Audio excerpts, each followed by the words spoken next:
Because democracy basically means government by the people, of the people, for the people. But the people are retarded. And the budget will balance itself. Do I have to sue CNN? Legacy doesn't mean nothing. I'm gonna die and it's gonna be over. Welcome everyone, this is Hergidius.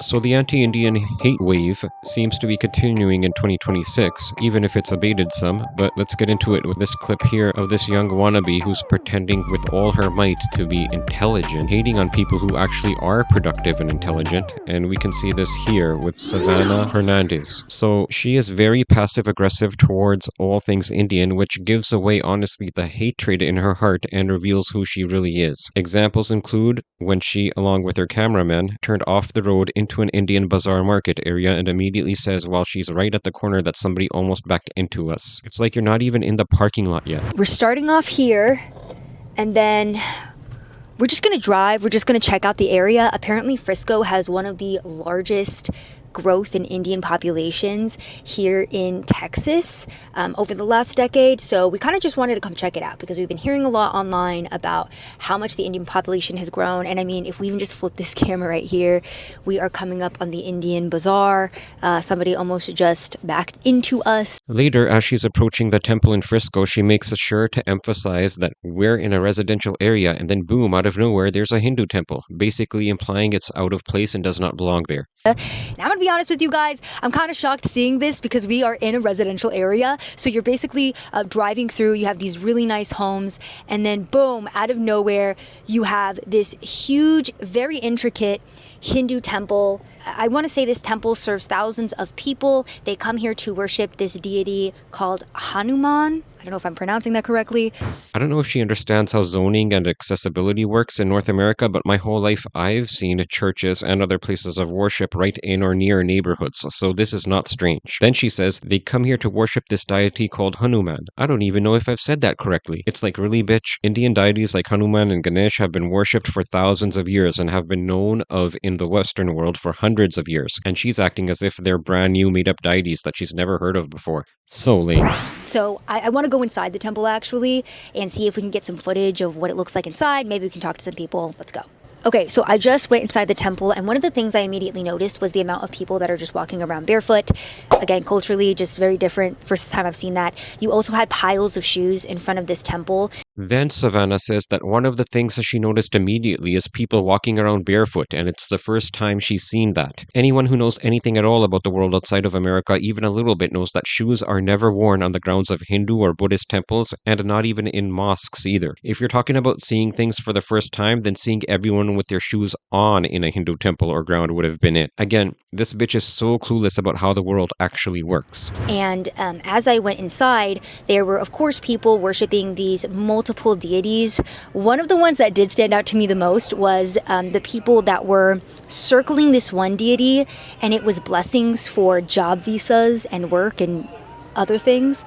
But yeah, this is in North Texas, obviously very large Indian population here. She then enters the temple and says there's a shrine there to pray for jobs, visas, work, and other things. I mean, what are some of the things people pray for? A better life, a better outcome for the future? Yeah, how strange they would do that. Also, there was a sign there that clearly said no photos and filming, and Savannah actively violated that temple policy. I also want to point out, even though she violated that policy, there was not a violent reaction from the peaceful, law-abiding, and productive Indians. Although the Indians in Frisco are likely to become a lot more jaded as people with hidden agendas and hit pieces just show up one after another to villainize them and seek enemies where there are none. So I want to point out the fact that the name of this video is The Muslim and Indian Takeover of Texas. This title by itself shows the desperation to villainize Indians by associating them with Muslims, who actually are enemies. But then in the video, a stat she mentions is only 3% of the Dallas-Fort Worth area is Indian. For the state, it's about half of that. So much for a takeover. Indian festivals such as the Holi Festival, which was our next stop. All right, y'all, so we are currently in McKinney, Texas. We are at the Holi Festival here. This is the 16th annual Holi Festival that happens every single year. And what this is a spring festival where Indians come and celebrate spring, but also some of their legends, some of their deities. But anyway, we wanted to come and check it out. Can we interview you? What is Holi? It's a festival of color actually, and we celebrate in India, and it's normal over here, but in India it's crazy. I'm telling you, everywhere I would say. Yeah, sorry for that. It's okay. Sorry for that. All right, y'all. So we are here at the Holi Festival, and I was trying to interview a guy, and then this other Indian dude just came and like threw color in my face and threw color in my cameraman's face. Really lovely. Happy Holi, guys! Oh, that got in my eye. Oh, that was really painful. Okay. I've been splashed with color multiple times. Some of them are getting pretty aggressive with it. They threw the color directly in my eye. They come and they like slam it on your head. It's a pretty aggressive festival.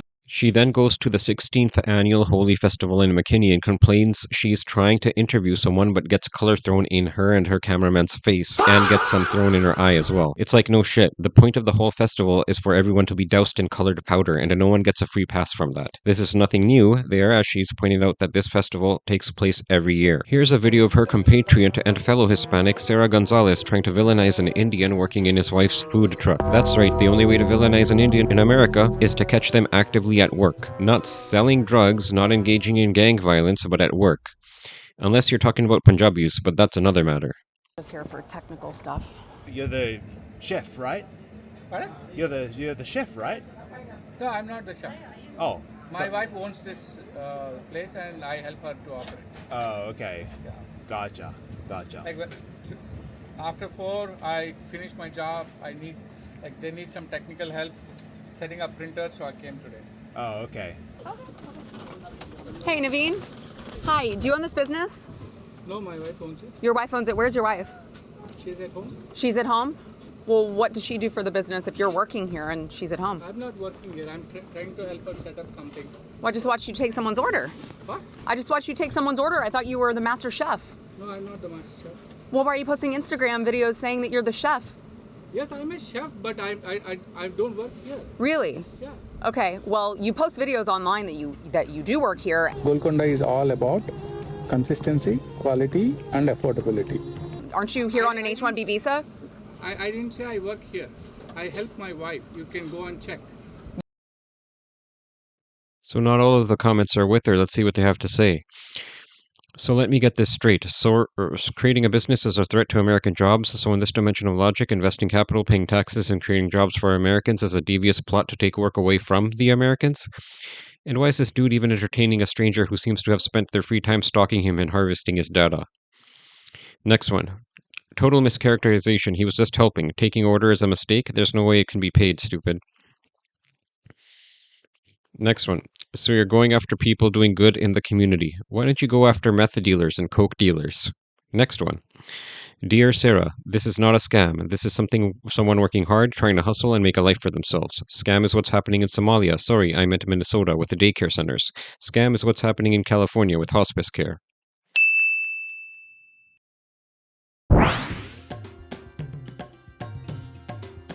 But know this, there is a reason why American whites have submitted to Indian spiritual leaders like Paramahansa Yogananda and Osho, and have integrated 100% Hindu practices like yoga into their daily lives. And it's because our gods are powerful gods, and you defame us and them at your own peril. Here's Savannah after putting so much of her time and energy into demonizing Indians lately, getting her ass kicked not by Indians, but by white Americans and Hispanic Latino supporters.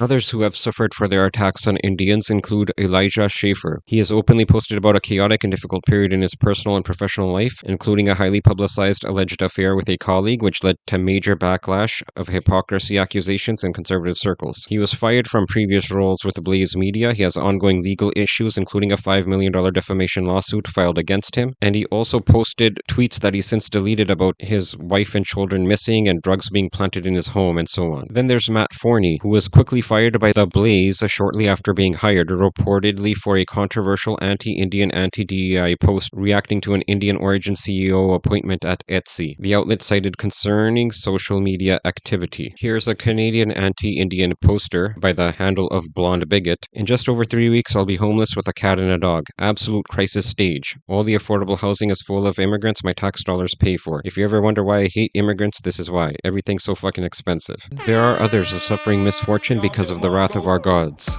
Here's a list, and it's growing. While Indians are constantly denigrated by Americans these days, Americans lose more credibility with each passing week. And let's not forget that white Americans, including Hispanics who identify as whites, fuck dogs. Oh man, they say Indians are dirty, but it turns out they fuck dogs.